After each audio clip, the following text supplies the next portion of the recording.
March 22nd, 1820 was the fateful day of the duel between Stephen Decatur and James Barron, two senior officers in the United States Navy. Many people blame James Barron, the one who fired the pistol and extinguished the life of the nation's most celebrated hero, but there's more to the story than that.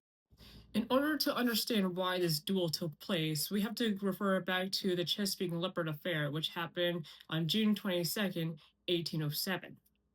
Hampton Roads, Virginia, the USS Chesapeake was on its way to the Mediterranean when it was flagged down or hailed by the British ship, the HMS Leopard, because the HMS Leopard was looking for deserters of the British Royal Navy.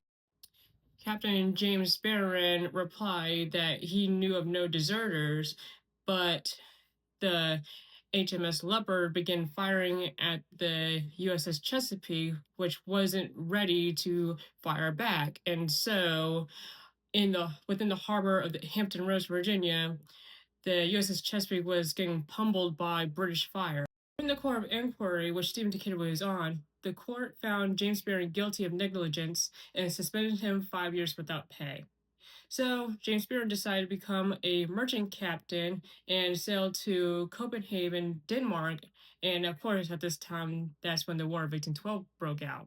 So James Barron was stranded in Denmark while the war was happening because James Barron, he got permission from the ship owners to sell his vessel and along with the cargo because financial difficulty.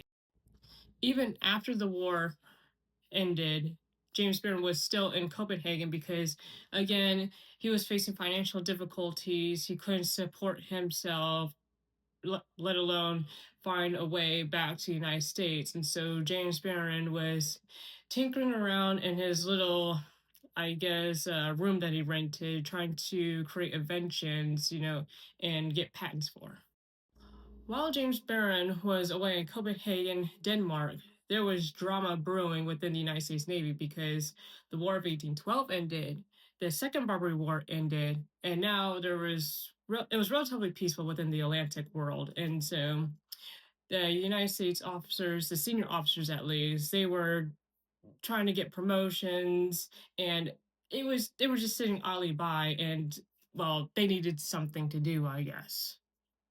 Oliver Hazard Perry started accusing his former subordinate, Jesse Elliott, of cowardice during the Battle of Lake Erie because during the Battle of Lake Erie, Elliott, he was the captain of the USS Niagara, and while Perry was captain of the USS Lawrence, during the whole formation of the battle, Perry was like literally on the front lines, and Elliott in the USS Niagara was supposed to help Perry on the USS Lawrence, but um, Elliott stood back and basically watched the USS Lawrence get completely destroyed by British firepower.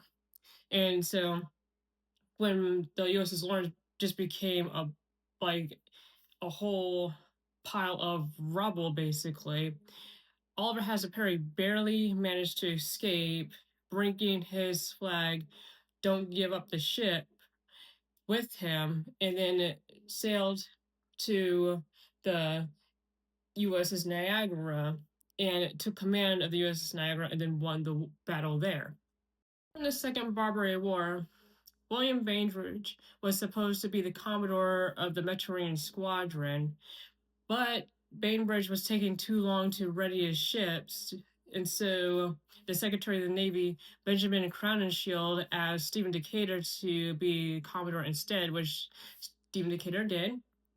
He and his squadron sailed to the Mediterranean, almost immediately established peace among the Barbary pirates, and then by the time William Bainbridge sailed to the Mediterranean, basically everything was done, peace was established, and there was nothing for Bainbridge to do besides be like a backup, just like a show of power, like saying, yeah, the United States can take you on, within the Mediterranean world. So once again, William Bainbridge was overshadowed by Stephen Decatur because First Barbary War, William Bainbridge got captured, and then Stephen Decatur led a small party and burned the USS Philadelphia, which William Bainbridge was captain of, and burning the USS Philadelphia was called the most bold act of the age by Horatio Nelson, who was admiral in the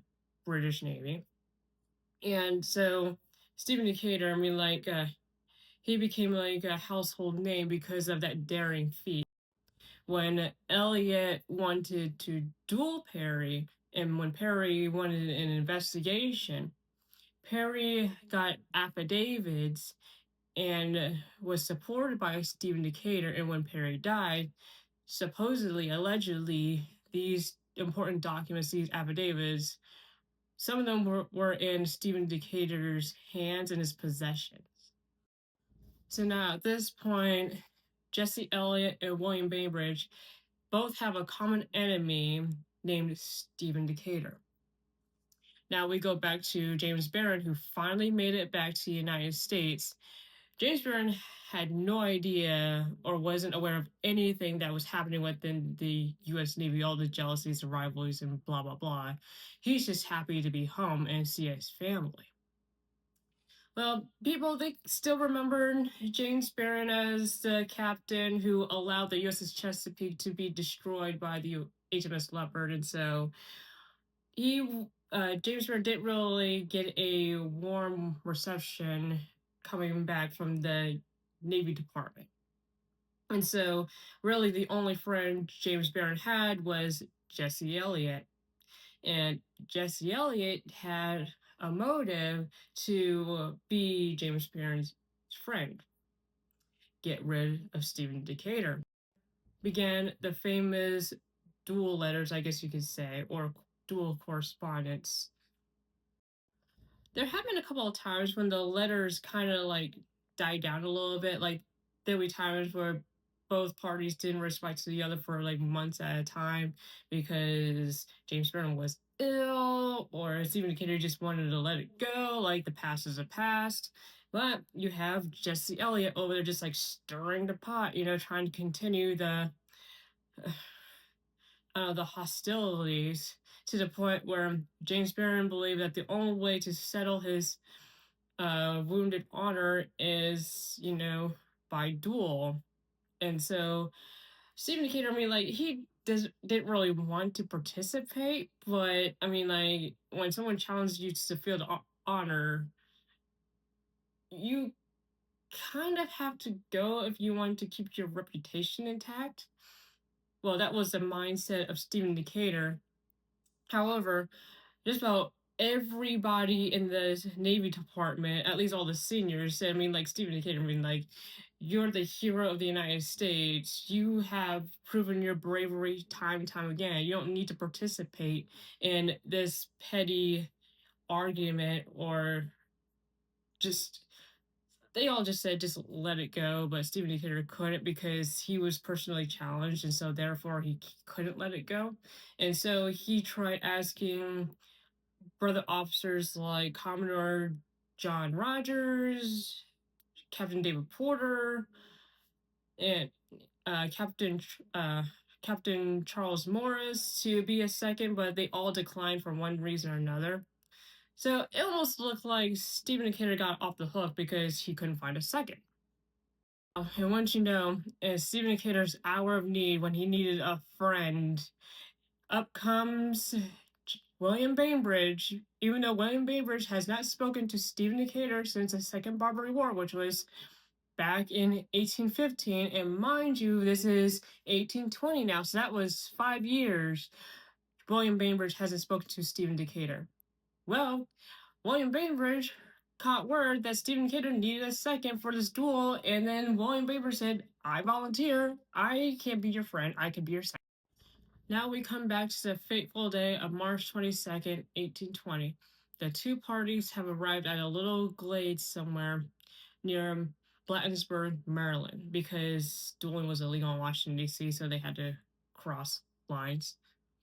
So, when the two parties arrived, there's a really interesting moment that happened, or a couple actually, that suggests that Stephen Decatur truly did not want to fight this duel and was looking for any reason not to.